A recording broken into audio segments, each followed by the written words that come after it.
News today network के Uttarakhand bulletin में आप सभी का स्वागत है। इस खास बुलेटिन में हम आपको खबरों के साथ साथ हर रोज उत्तराखंड की एक जानी मानी हस्ती के बारे में जानकारी देंगे। तो चलिए बुलेटिन की शुरुआत करते हैं हेडलाइन से। उत्तराखंड में खुला इंक्यूबेशन सेंटर, आईटी के सहयोग से बनेंगे कई स्टार्टअप। 2022 चुनाव की तैयारियों में जुटी भाजपा, सुरेश भट्ट को नियुक्त किया भाजपा उत्तराखंड का प्रदेश महामंत्री। कर्मचारी चयन आयोग ने 12वीं पास युवाओं के लिए निकाली भर्ती, आवेदन की 15 दिसंबर है आखिरी तारीख। अब समाचार विस्तार से। देहरादून आईटी पार्क में 3 एकड़ जमीन पर स्टार्टअप अब बिल्डिंग का शिलान्यास केंद्रीय आईटी मंत्री रविशंकर प्रसाद ने एक वर्चुअल कार्यक्रम में कर दिया है। स्टार्टअप हब बनने से राज्य के युवाओं को रोजगार के अवसर मिलेंगे।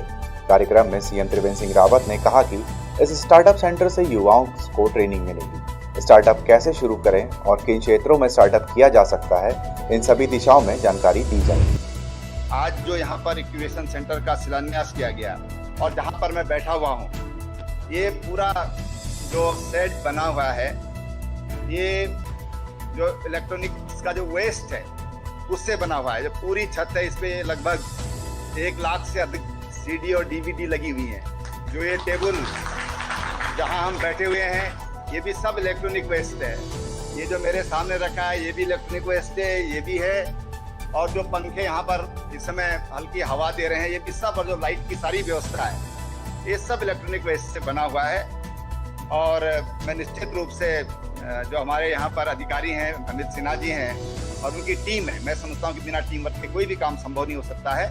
तो उन्होंने जिस तरीके से इस वेस्ट को बेस्ट में बदलने का काम किया है, उनको भी मैं इस अवसर पर बहुत बहुत बधाई देना चाहूँ। अगली खबर, सुरेश भट्ट के भाजपा उत्तराखंड के महामंत्री नियुक्त होने। भारतीय जनता पार्टी उत्तराखंड के प्रदेश अध्यक्ष बंशीधर भगत ने सुरेश भट्ट को भाजपा उत्तराखंड का प्रदेश महामंत्री नियुक्त किया है। प्रदेश अध्यक्ष की माने तो सुरेश भट्ट के प्रदेश महामंत्री बनने से उत्तराखंड में संगठन को और गति मिलेगी व उनके अनुभव का लाभ प्रदेश भाजपा को प्राप्त होगा।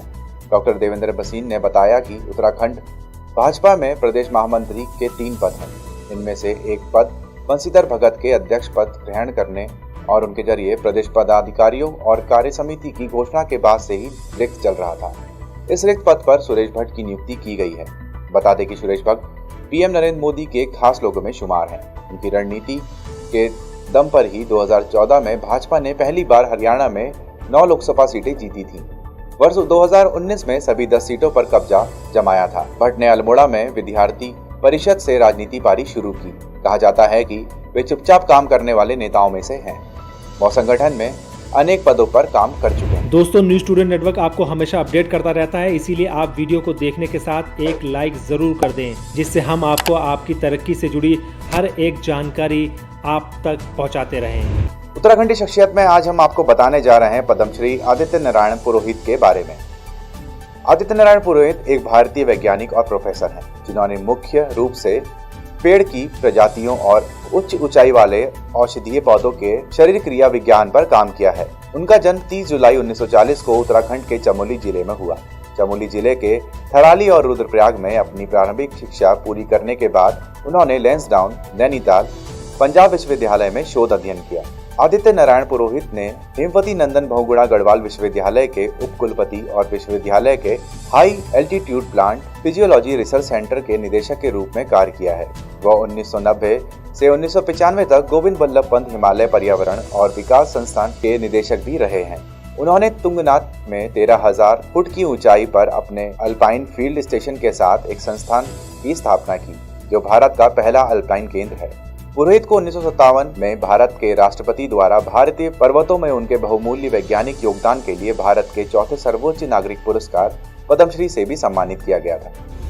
बुलेटिन में आगे बारी है कर्मचारी चयन आयोग द्वारा निकाली गई भर्ती। कर्मचारी चयन आयोग ने 12वीं पास युवाओं के लिए विभिन्न पदों पर भर्ती निकाली है। सभी पदों पर आवेदन की अंतिम तिथि 15 दिसंबर 2020 रखी गई है। इसमें जूनियर सचिवालय सहायक, डाक सहायक, data entry operator grade A पद शामिल हैं। इस सरकारी नौकरी के लिए आप ऑनलाइन आवेदन भी कर सकते हैं। आवेदन करने के लिए जनरल, ओबीसी, ईडब्ल्यूएस कैटेगरी के आवेदकों को 100 रुपए, जबकि SC, ST, PWD कैटेगरी और महिला आवेदकों को कोई आवेदन शुल्क नहीं चुकाना होगा। उम्मीदवार की आयु 18 से 27 वर्ष के अंदर होनी चाहिए। इस नौकरी के लिए इच्छुक उम्मीदवार स्क्रीन और डिस्क्रिप्शन बॉक्स में दिए गए आवेदन लिंक पर क्लिक कर अपना आवेदन दर्ज करा सकते हैं। दोस्तों हमारा यह वीडियो आपको कैसा लगा आप हमें कमेंट बॉक्स में ज़रूर बताइएगा। अगर आप इसको YouTube पर देख रहे हैं तो हमारे चैनल को सब्सक्राइब करिए। अगर आप Facebook पर देख रहे हैं तो हमारे चैनल को लाइक करिए और हमारे पेज को फॉलो करें। नमस्कार।